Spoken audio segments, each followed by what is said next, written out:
এবার জয়প্রকাশ মজুমদারকে সঙ্গে নিয়ে তার বিধাননগরের বাড়িতে তল্লাশিতে এলো উত্তর বিধাননগর থানার পুলিশ। এবং যখন দেখা গেল যে এখান থেকে বাড়ি থেকে যখন তিনি বেরোচ্ছেন, তখন তাকে লক্ষ্য করে এখানে যে জমায়েত ছিল তারা সেখান থেকে কিন্তু ডিম ছুটতে দেখা যায় এবং চোর চোর স্লোগান ওঠে। জয়প্রকাশ বাবু, আপনার অভিযোগ নিয়ে কি বলবেন?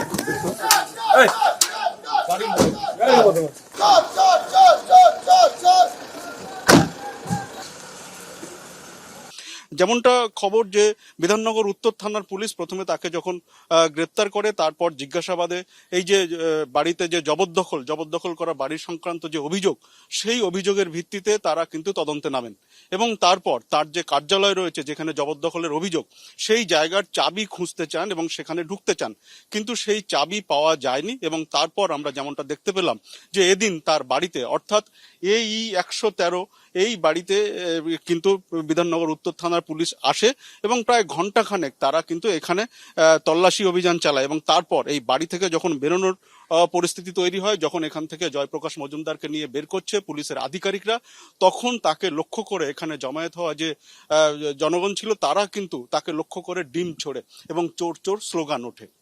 ক্যামেরায় কৌশিক কর্মকারের সঙ্গে রঞ্জিত সাউ ও সত্যজিৎ বৈদ্য, এবিপি আনন্দ, সল্টলেক।